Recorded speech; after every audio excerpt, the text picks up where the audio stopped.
Assalamualaikum semuanya. Semoga kita selalu diberi kesehatan, banyak rizki dan penuh keberkahan. Kisah Abu Nawas dan Rahasia Langit Malam. Pada suatu malam yang begitu tenang, ketika angin hanya berani berbisik pelan dan bulan menggantung seperti lentera perak di langit, Abu Nawas sedang duduk di halaman rumahnya. Ia menatap langit malam dengan penuh rasa ingin tahu, ditemani secangkir teh hangat dan suara jangkrik yang sibuk menggelar konser pribadi. Abu Nawas, yang terkenal cerdas, jenaka, dan sedikit usil, tiba-tiba mengernyitkan dahi. Kenapa bintang-bintang seperti berkedip-kedip? Jangan-jangan mereka sedang menggunting-gunting informasi kerajaan dari atas sana, gumamnya sambil meneguk teh. Tetangga Abu, seorang kakek cerewet bernama Bahar, lewat sambil membawa lampu minyak. "Abu, kau bicara apa? Masa ia bintang nguping?" katanya. Abu Nawas tersenyum kecil. "Segala sesuatu mungkin saja, Pak Bahar. Bahkan kau pun, kalau diletakkan di langit, pasti ikut berkedip-kedip." Kurang ajar." Bahar belum sempat marah, Abu Nawas sudah kabur ke dalam rumah sambil tertawa. Besok paginya, satu kerajaan heboh. Ada isu bahwa langit malam menyimpan rahasia besar, dan konon hanya Abu Nawas yang tahu. Rumor itu menyebar lebih cepat dari pedagang yang memberikan diskon palsu. Akhirnya, Raja memanggil Abu Nawas ke istana. "Abu Nawas," kata Raja dengan suara berat, "aku mendengar kau mengetahui sesuatu yang tidak sembarang orang boleh tahu." Abu Nawas tersenyum tenang. "Tentu, Baginda. Tapi apakah Baginda yakin siap mendengarnya?" Raja mengangguk tegas. "Aku Raja. Tentu aku siap." "Baik," kata Abu Nawas. "Rahasia itu adalah, langit malam, tidak hanya dihuni oleh bintang, tetapi juga oleh makhluk-makhluk yang suka kepo melihat kehidupan manusia." Raja langsung terbatuk. "Makhluk apa pula itu?" "Yang jelas, mereka diam-diam memantau, terutama Baginda," kata Abu Nawas dramatis. Para menteri langsung saling pandang panik, seperti ayam kehilangan sandal. Raja menelan ludah. "Mereka memantau aku?" "Sangat dekat, Baginda." "Untuk apa?" "Untuk memastikan Baginda tidak melakukan hal-hal memalukan sebelum tidur." Para menteri langsung menunduk sambil menahan tawa. Raja menepuk jidatnya. "Abu Nawas, kau jangan bercanda soal hal seperti ini." "Saya tidak bercanda, Baginda. Saya bisa buktikan." Abu Nawas meminta seluruh istana mematikan semua lampu minyak, obor, dan lilin. Istana menjadi gelap gulita seperti kampung yang lupa bayar tagihan cahaya. Abu Nawas berkata lantang, "Perhatikan langit malam. Lihat baik-baik. Apakah ada yang bergerak?" Semua orang menatap langit begitu fokus sampai-sampai tidak sadar mulut mereka terbuka. Tiba-tiba, bruk! Salah satu menteri jatuh karena menabrak pot bunga. Kerajaan sontak heboh. "Yang bergerak itu Menteri Jatap, Baginda," kata seorang penjaga. "Bukan itu yang kumaksud," teriak Raja. Abu Nawas tenang-tenang saja.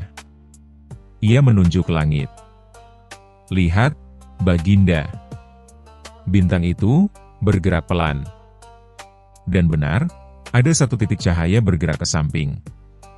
Semua orang langsung berteriak takut. "Astaga! Itu makhluk kepo langit. Wah! Mereka benar-benar memata-matai kita. Kita harus berlindung." Istana berubah menjadi pasar malam kacau balau. Ada yang lari, ada yang jatuh, ada yang menabrak kambing peliharaan penjaga. Raja pucat. "Abu Nawas, apa ini?" Abu Nawas tertawa pelan. "Tenang, Baginda, itu bukan makhluk langit." "Lalu apa?" "Itu, kunang-kunang tersesat." Raja, diam. Para menteri, diam. Seluruh istana, diam. Kambing penjaga, embeek. Raja menghela napas sangat panjang. Abu Nawas, kau membuat satu kerajaan kacau hanya karena kunang-kunang? Abu Nawas menjawab santai. Baginda yang meminta bukti. Tapi kau menakut-nakuti semua orang. Abu Nawas tersenyum lebar. Baginda, kadang-kadang manusia hanya butuh sedikit pemicu untuk percaya pada sesuatu yang tidak masuk akal. Saya hanya menunjukkan bahwa ketakutan kita sering lahir dari asumsi sendiri. Raja menatapnya lama, lalu,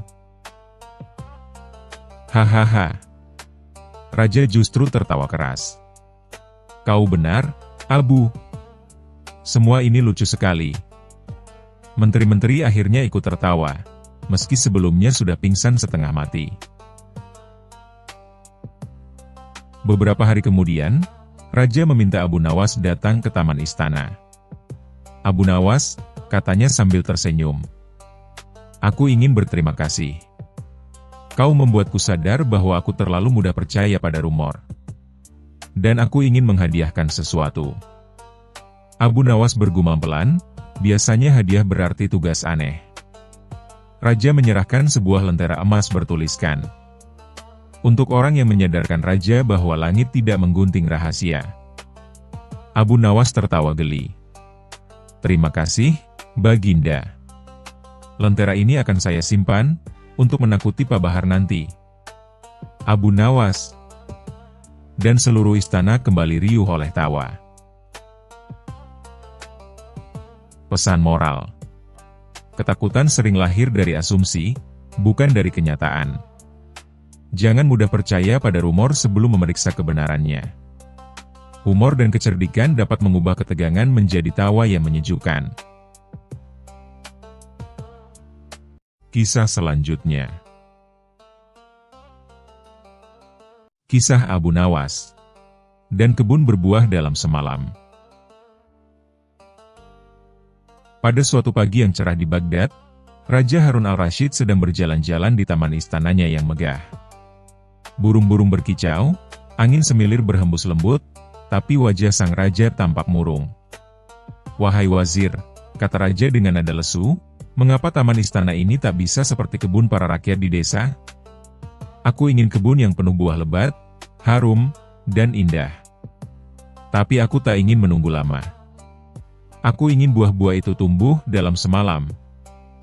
Wazir langsung terbelalak. Dalam semalam, Baginda? Ya, jawab Raja mantap. Aku ingin keajaiban. Siapapun yang bisa membuat kebun berbuah dalam semalam, akan kuberi hadiah emas sepikul.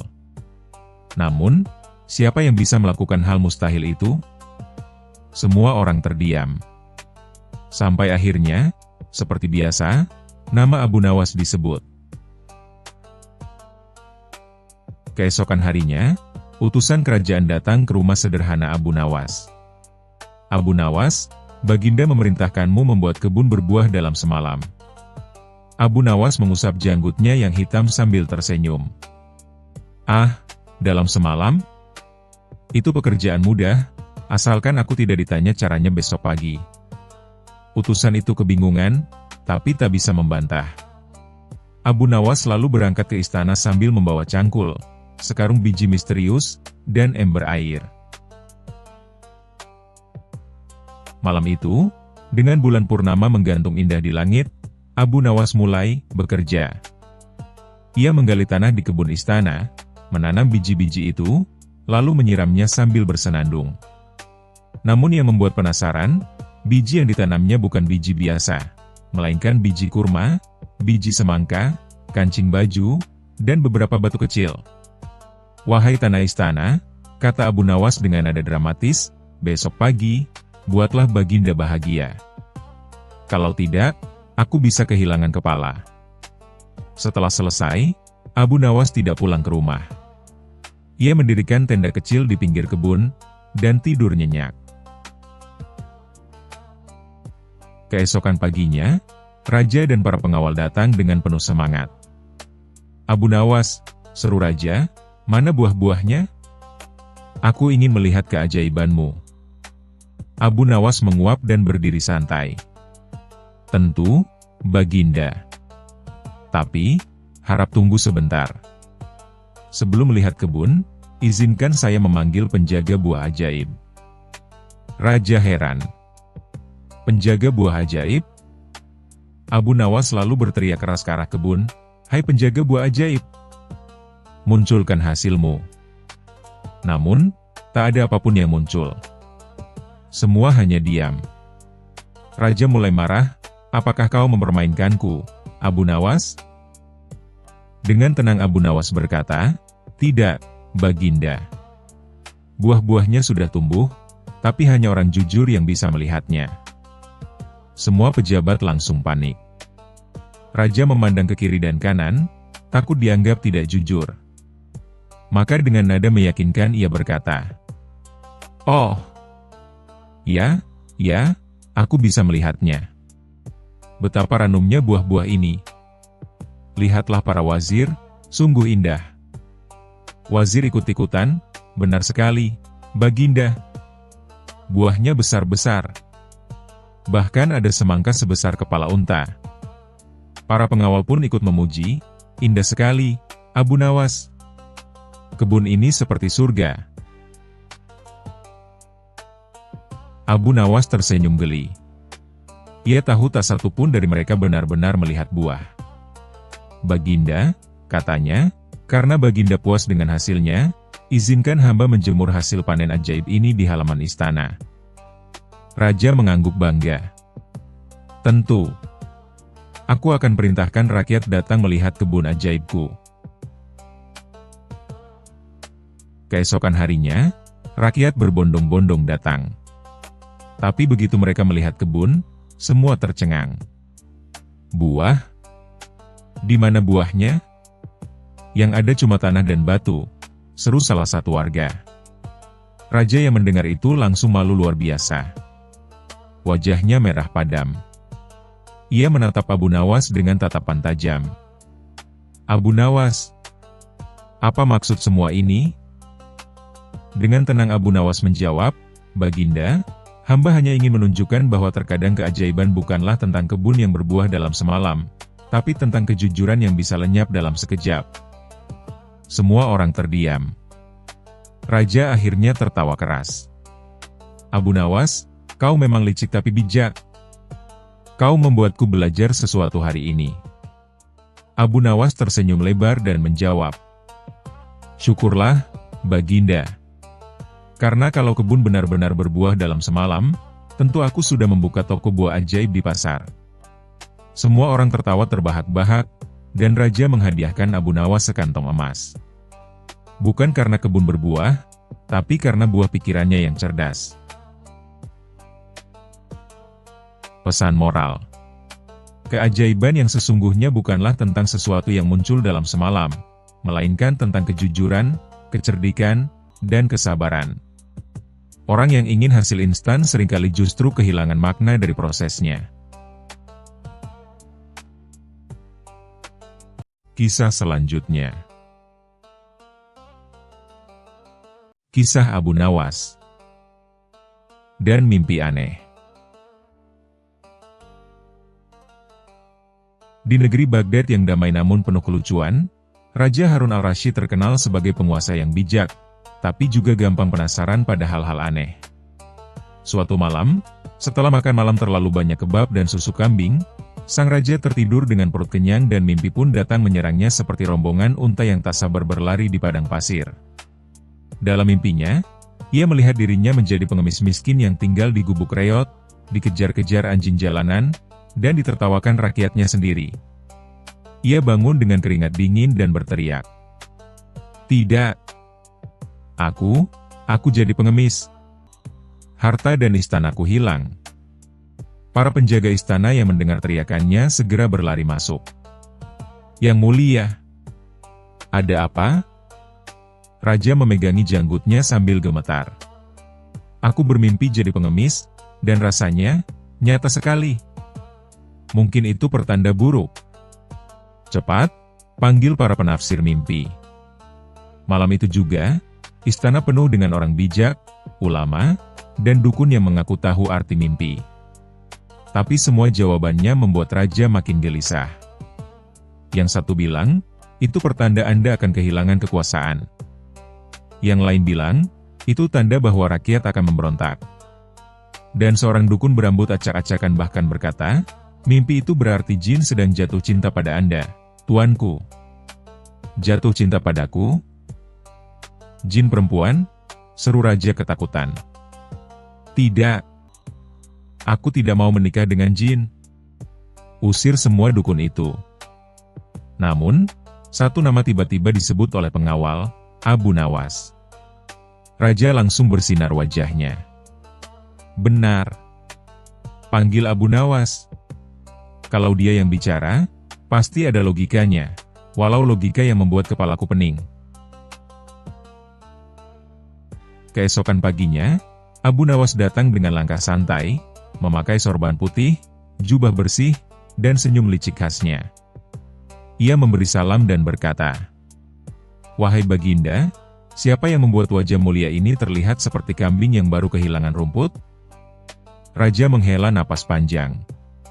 Abu Nawas, aku bermimpi aneh semalam. Aku jadi pengemis miskin, tidur di jalanan, dan semua orang menertawakanku. Abu Nawas menatap serius sebentar, lalu tersenyum. Lalu apa yang membuatmu takut, wahai Raja? Karena itu terasa nyata. Apakah itu pertanda buruk? Abu Nawas mengelus janggutnya pelan. Mungkin saja bukan pertanda buruk, melainkan peringatan halus. Mungkin Tuhan ingin Baginda tahu bagaimana rasanya menjadi rakyat yang miskin dan lapar. Raja terdiam. Mungkin benar, tapi kenapa rasanya seperti sungguhan? Aku benar-benar merasa hidup di sana. Abu Nawas menatap langit-langit istana seolah sedang menghitung laba-laba. Baginda, boleh aku bertanya sesuatu? Saat Baginda bermimpi jadi pengemis, apakah Baginda membawa seluruh perbendaharaan istana di dalam mimpi itu? Tidak, tentu saja tidak. Apakah Baginda membawa perhiasan atau makanan mewah? Tidak juga. Lalu kenapa sekarang Baginda takut seolah mimpi itu benar-benar bisa mencuri harta benda dunia nyata? Baginda hidup di dunia, bukan di dunia mimpi. Kalau begitu, mungkin Baginda terlalu serius bahkan saat tidur. Raja memutar bola matanya. Jadi maksudmu aku harus bersikap santai meskipun sedang mimpi jadi pengemis? Benar, tuanku, kata Abu Nawas sambil tersenyum lebar. Bahkan dalam mimpi, seorang raja tetap bisa bahagia asal tahu cara tertawa pada dirinya sendiri. Beberapa malam kemudian, raja penasaran dan berkata dalam hati, "Aku akan tidur lagi dan membuktikan kalau aku tidak takut mimpi itu." Namun begitu matanya terpejam, mimpi aneh kedua datang lebih parah. Kali ini ia bukan hanya jadi pengemis, tapi juga sedang ditangkap penjaga karena dituduh mencuri roti. Ia berteriak dalam mimpi, "Aku Raja Harun. Aku tidak mencuri." Tapi semua orang malah tertawa dan berkata, "Kalau kau raja, aku ini nabi." Ketika terbangun, raja mendapati dirinya memegangi bantal sambil berteriak, "Ampunilah aku." Seluruh penjaga kembali panik. "Tuanku, mimpi lagi?" Raja mengangguk lemas. Aku dituduh mencuri roti. Bahkan dalam mimpi pun aku tidak dihormati." Maka Abu Nawas kembali dipanggil. Abu Nawas datang sambil membawa roti hangat dan berkata, "Sebelum Baginda bercerita, lebih baik isi perut dulu, siapa tahu mimpinya datang karena lapar." Raja tertawa kecil. "Kau benar juga. Tapi kali ini aku sungguh terjebak. Aku tak bisa mengendalikan apapun di dalam mimpiku." Abu Nawas menjawab tenang.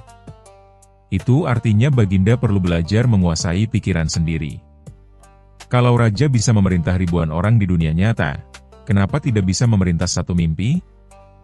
Raja mendengus. "Dan bagaimana caranya memerintah mimpi, wahai bijak dari Baghdad?" Abu Nawas tersenyum lebar. Tidurlah lagi malam ini, tapi sebelum tidur, ucapkan ini 3 kali. Aku raja, bahkan dalam mimpiku sendiri. Kalau berhasil, besok Baginda akan bangun dengan senyum lebar. Raja pun menuruti nasihat itu. Malam ketiga, Raja kembali bermimpi. Tapi kali ini berbeda.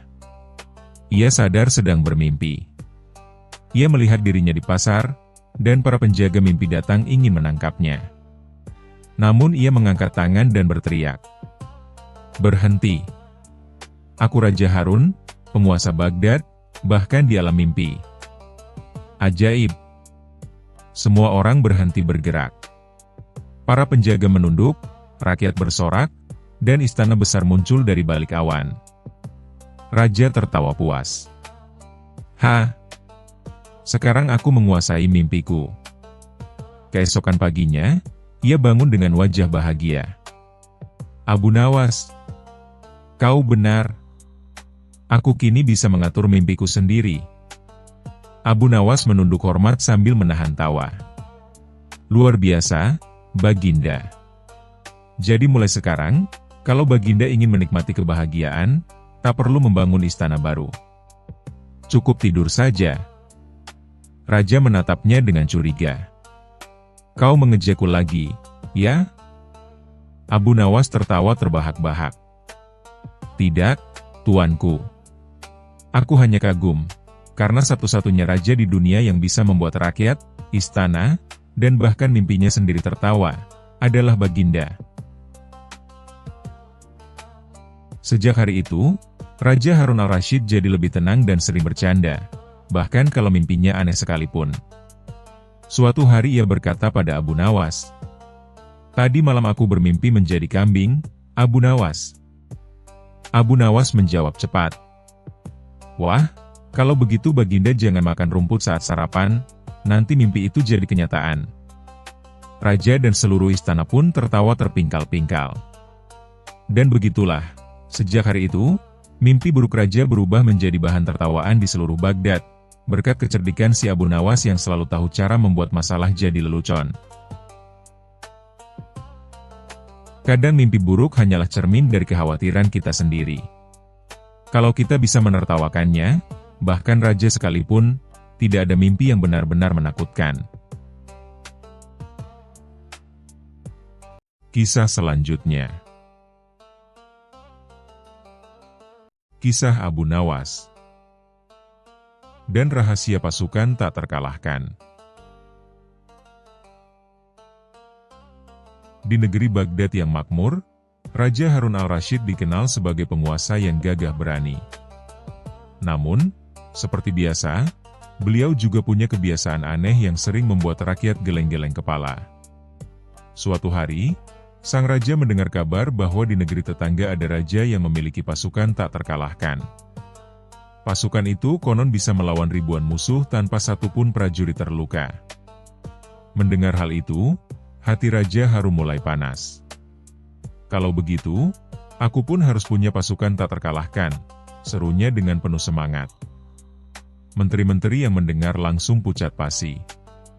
"Ampun tuanku, membuat pasukan biasa saja sudah sulit, apalagi pasukan tak terkalahkan," ucap salah satu menteri dengan suara lirih.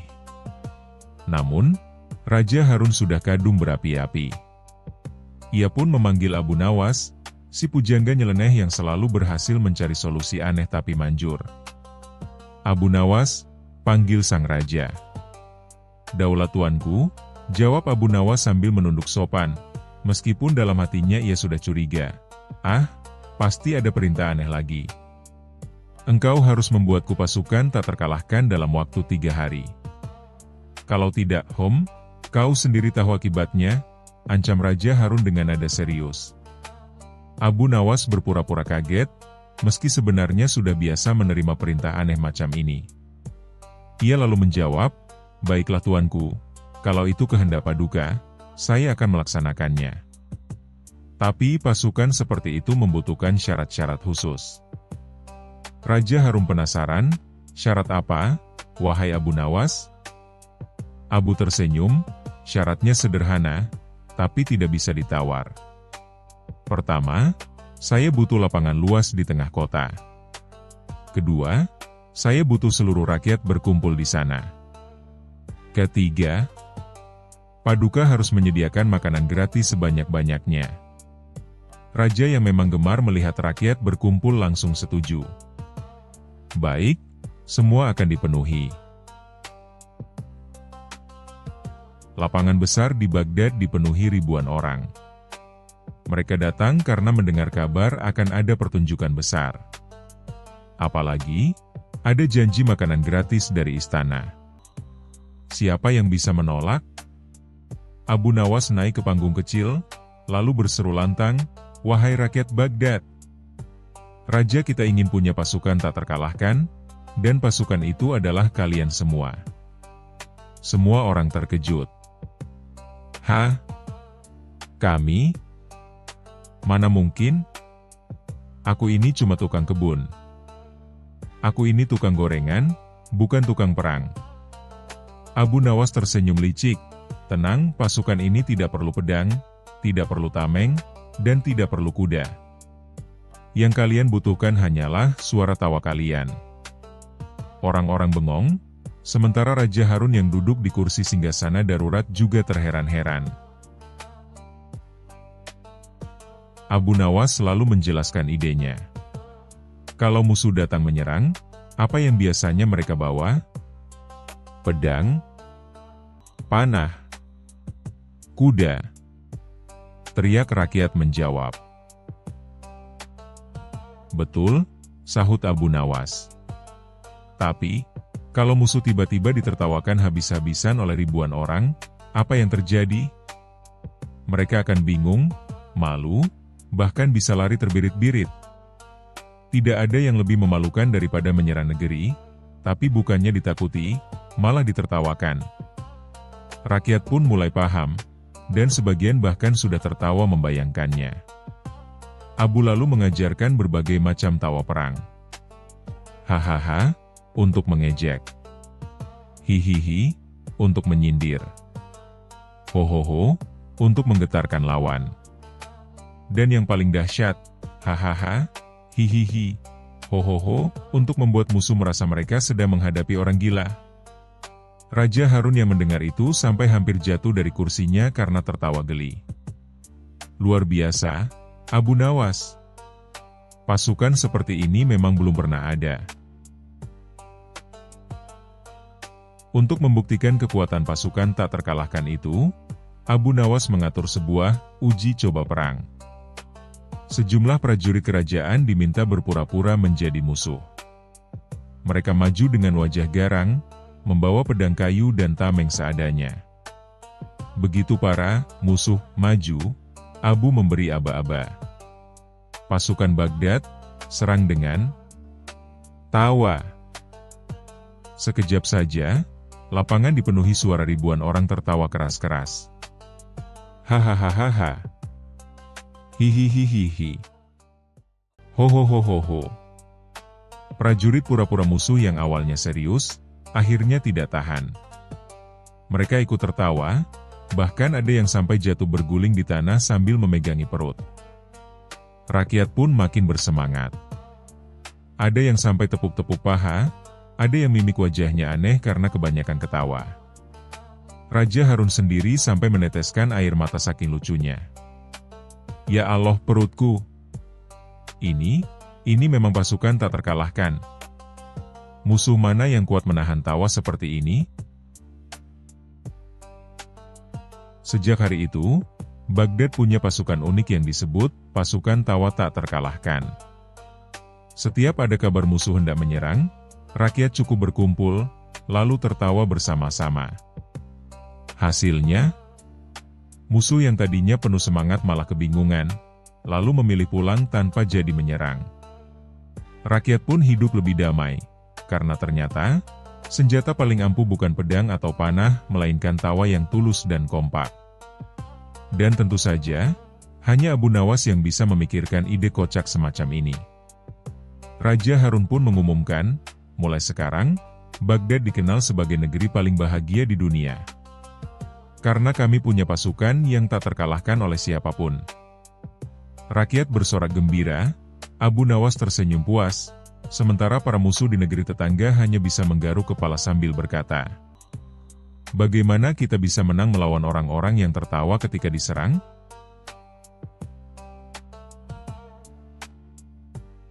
Kisah selanjutnya. Kisah Abu Nawas dan air ajaib. Pada suatu hari yang panas terik di kota Baghdad, matahari seakan tidak punya belas kasihan.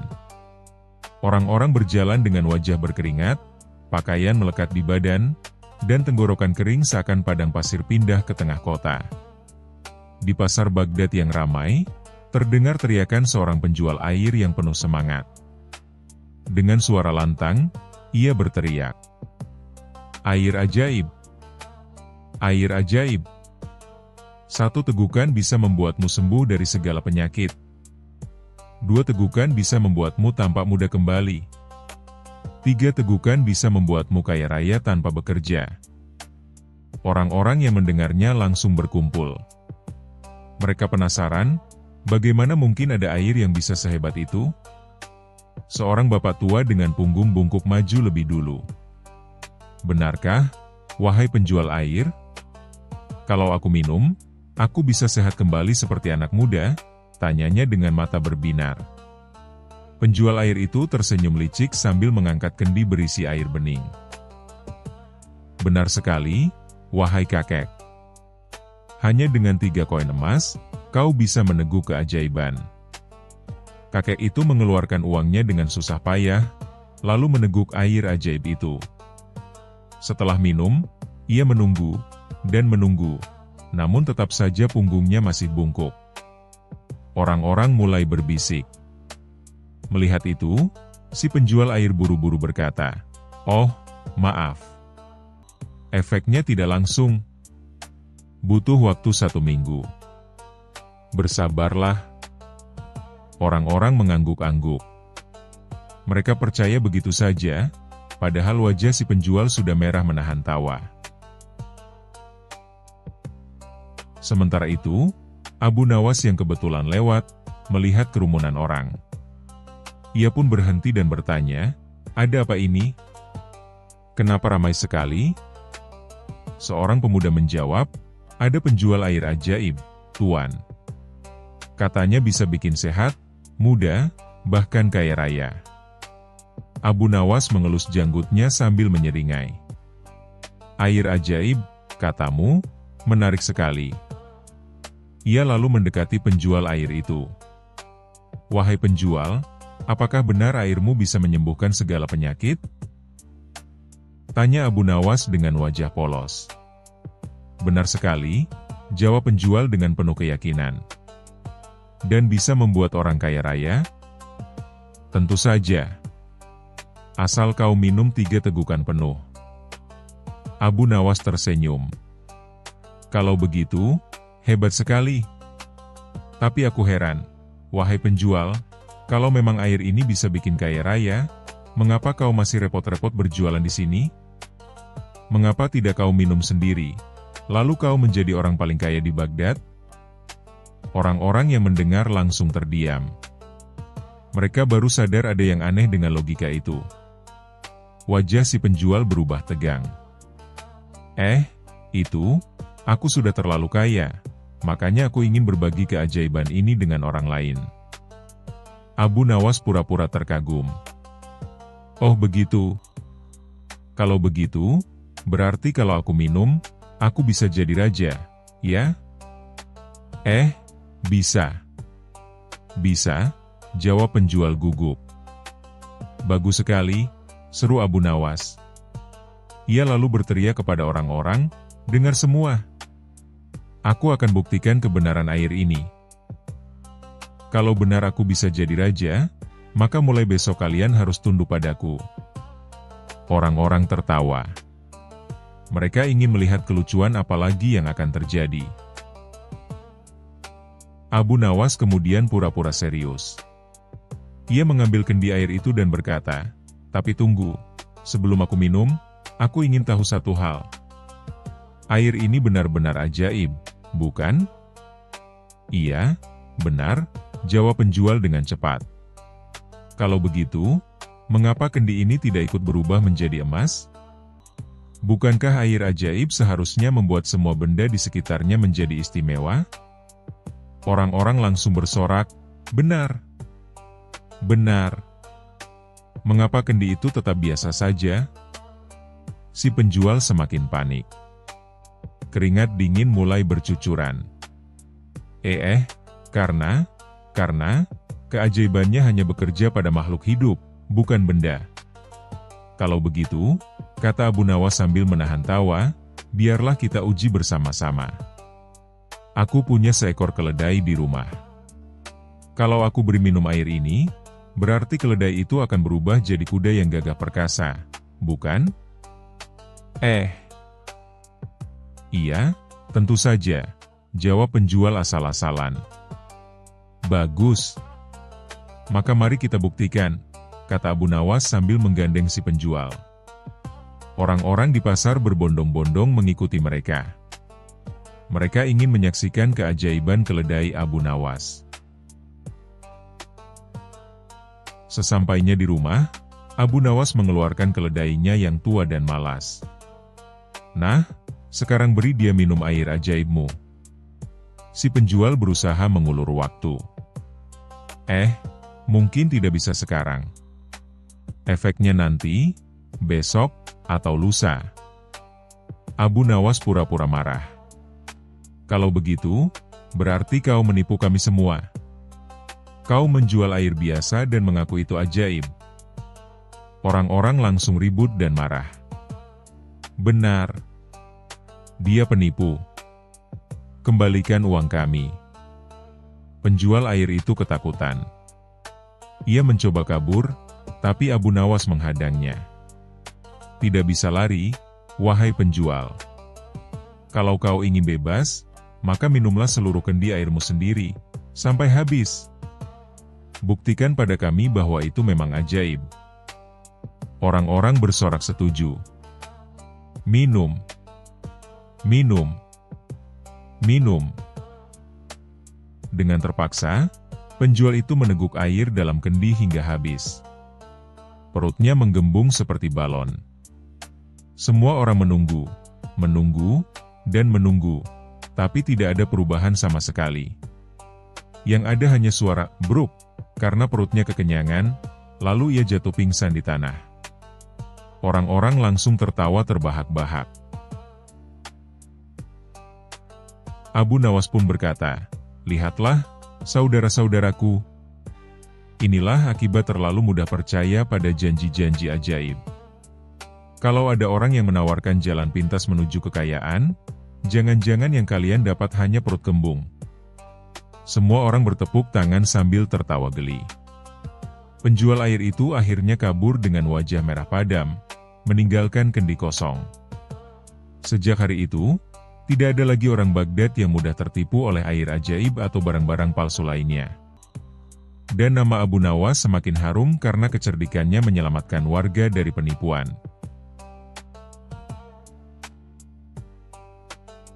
Kisah selanjutnya. Kisah Abu Nawas dan pintu terkunci. Pada suatu pagi yang cerah, istana Baghdad mendadak gempar bukan karena perang, bukan pula karena naga terbang, melainkan karena sebuah pintu. Ya, hanya satu pintu. Tapi bukan sembarang pintu. Pintu itu adalah pintu kamar rahasia milik Raja Harun al-Rashid, tempat ia menyimpan barang-barang pribadi yang sangat penting, buku puisi cinta, sandal emas yang tak pernah dipakai, dan koleksi jenggot palsu untuk pesta topeng. Namun pagi itu, pintu kamar rahasia terkunci dan tak bisa dibuka, bahkan oleh kuncinya sendiri. Raja pun marah besar. Ia menggebrak meja sarapan hingga sepiring kebab mental ke kepala menteri. Siapa yang berani mengunci pintuku? Apa ini perbuatan penyusup? Atau jin istana? Menteri-menteri kebingungan. Para penjaga bingung. Bahkan kunci asli pun bingung, karena ketika dimasukkan, tidak bisa berputar.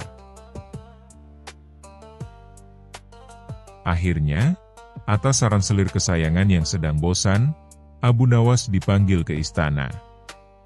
Abu Nawas datang dengan langkah tenang, sorban putihnya tertiup angin seperti pahlawan dalam film.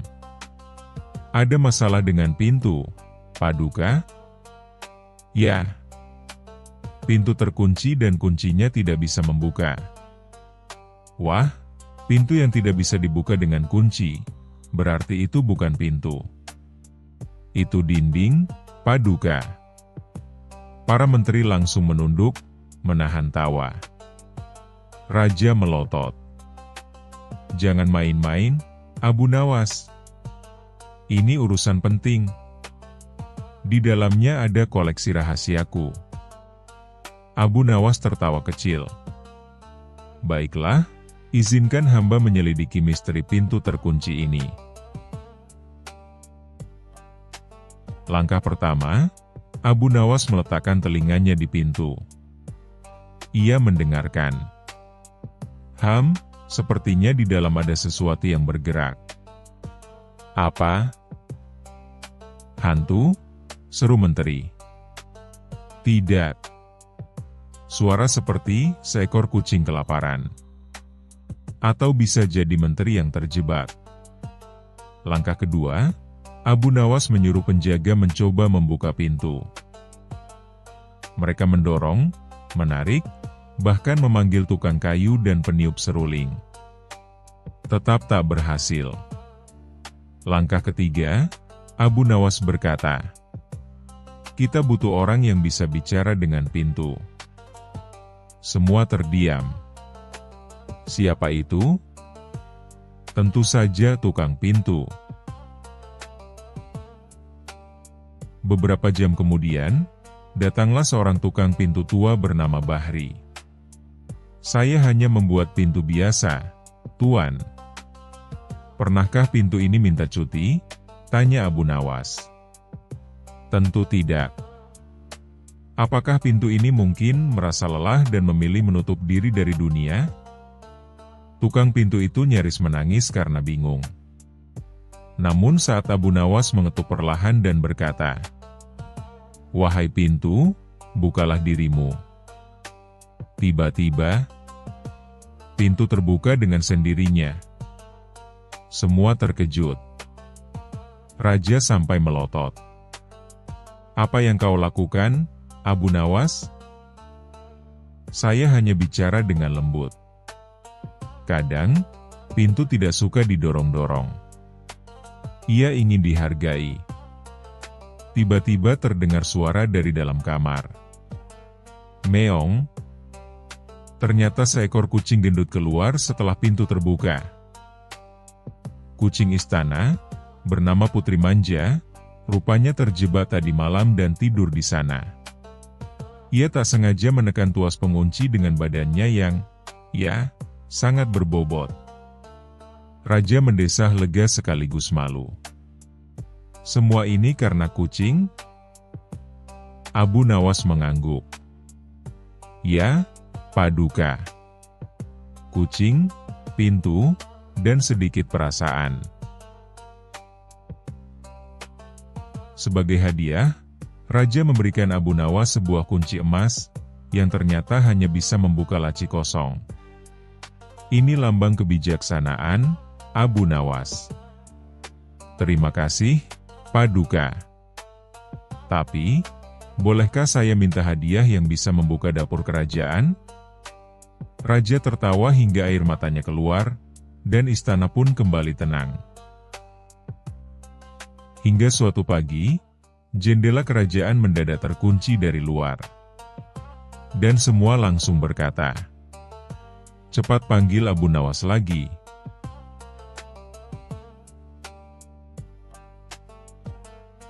Kisah selanjutnya. Kisah Abu Nawas dan Raja Lupa Ingatan. Pada suatu pagi yang cerah di kerajaan Baghdad, suasana istana berubah menjadi kacau balau. Para menteri berlarian, para pelayan bingung, dan penjaga istana saling pandang tanpa tahu harus berbuat apa. Semua geger karena satu hal yang sangat tidak biasa. Sang raja kehilangan ingatannya. Raja Harun al-Rasyid bangun tidur pagi itu, lalu tiba-tiba bertanya kepada pelayan, "Siapa aku? Kenapa aku tidur di tempat semewah ini? Dan kenapa semua orang membungkuk saat melihatku?" Pelayan yang setia hampir pingsan saking paniknya. Ia langsung melapor ke para menteri, dan para menteri langsung berkumpul di aula istana. Yang mulia kehilangan ingatannya.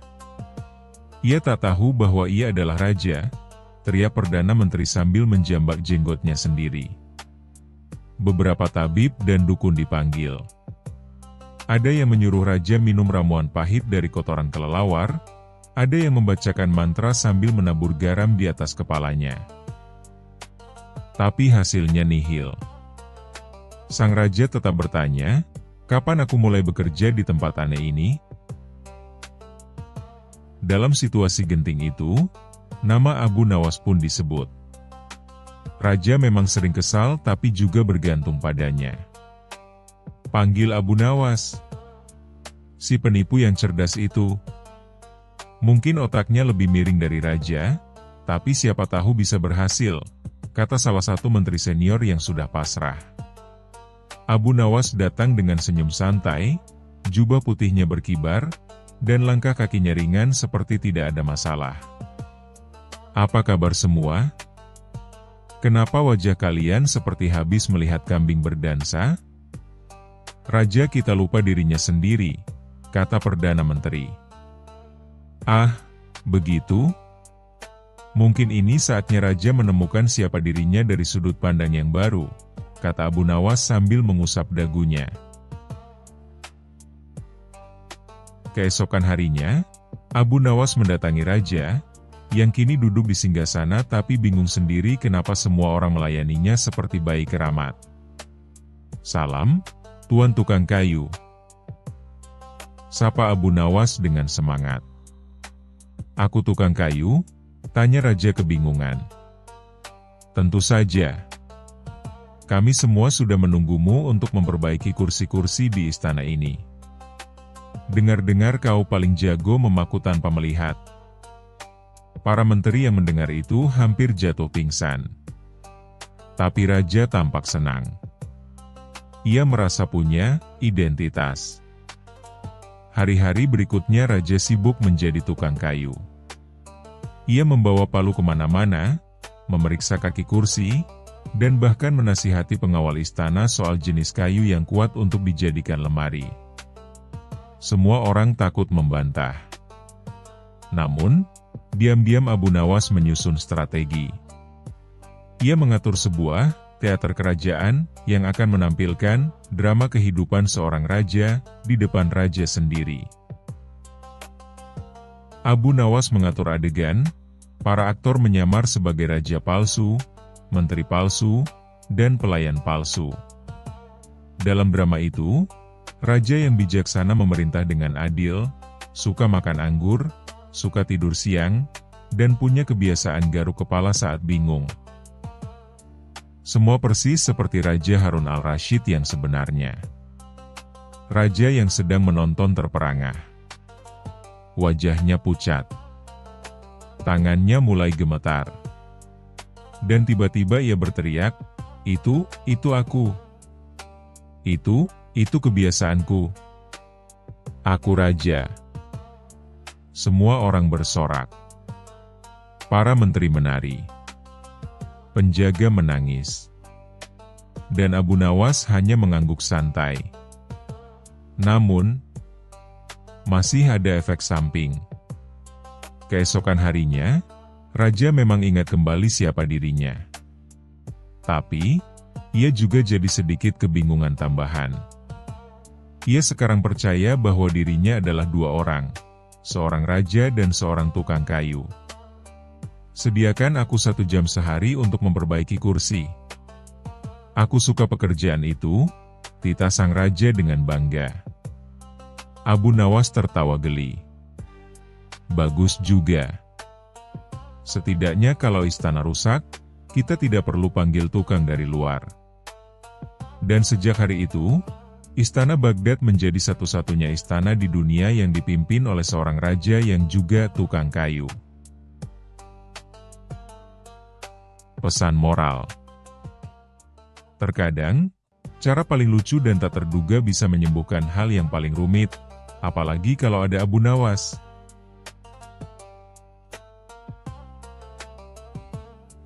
Kisah selanjutnya.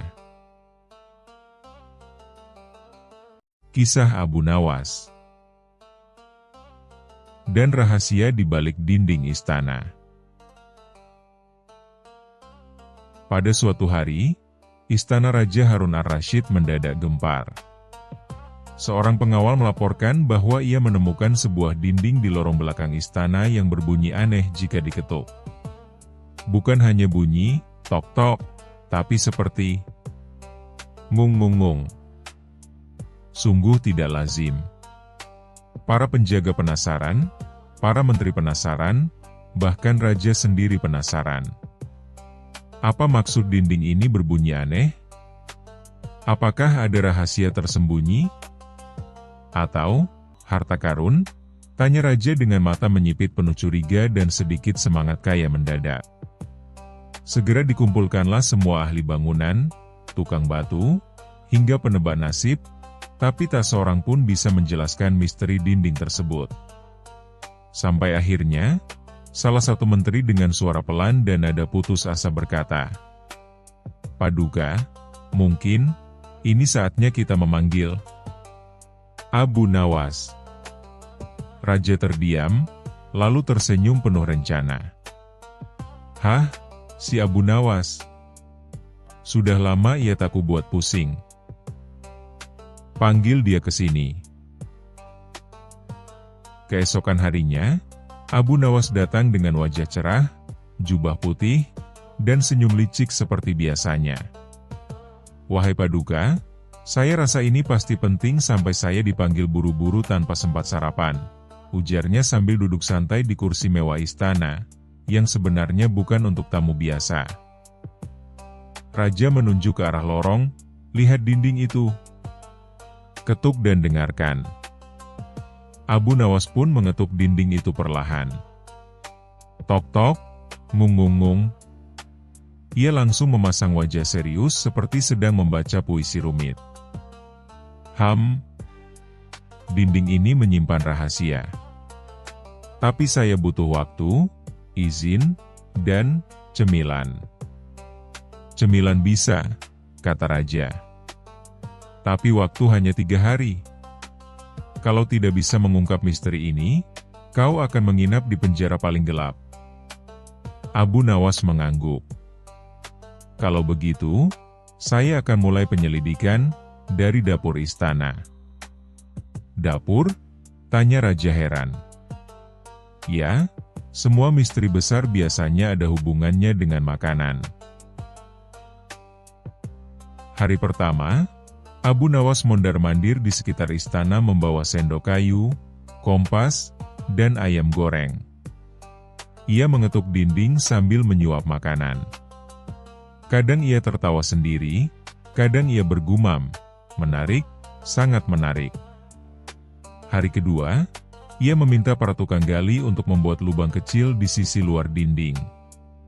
Tapi begitu dilubangi, hanya ditemukan ruang kosong selebar 2 jengkal dan panjang 5 langkah. Isinya hanya debu dan 1 sandal tua. Hari ketiga, Abu Nawas membawa seekor kucing, seikat daun mint, dan 2 botol minyak wangi. "Apa maksud semua ini?" tanya seorang pengawal bingung. "SSTT, ritual penting untuk membangkitkan kebenaran," jawab Abu Nawas dramatis. Di depan raja, ia kemudian berkata, "Paduka, izinkan saya membongkar sedikit bagian dinding ini." Raja memberi izin.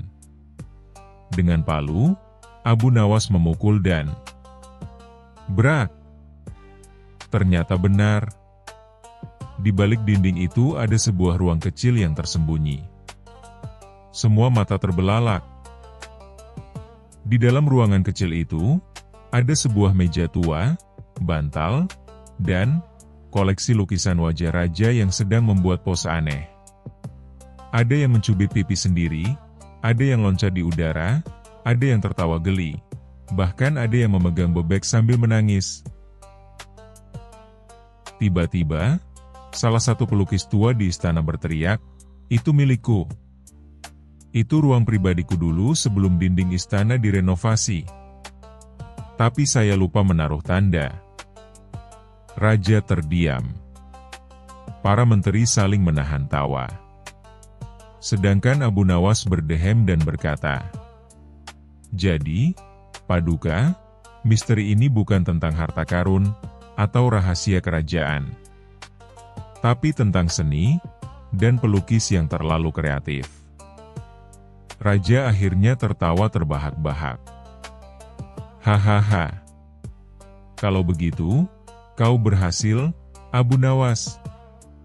Dan lukisan-lukisan ini, sungguh, harus segera dibakar sebelum tersebar ke rakyat." Abu Nawas menjawab santai, "Atau dijual sebagai koleksi langka, Paduka. Nilainya bisa tinggi di pasar barang aneh." Sebagai hadiah, Raja memberi Abu Nawas sekantong emas dan lukisan wajah raja yang paling aneh. "Supaya kau bisa ingat siapa yang harus kau patuhi," kata Raja. "Tentu, Paduka," jawab Abu Nawas, "saya akan bingkai dan taruh di kamar mandi. Sebagai inspirasi saat sedang berpikir mendalam." Raja hanya menggeleng sambil tertawa. Dasar Abu Nawas.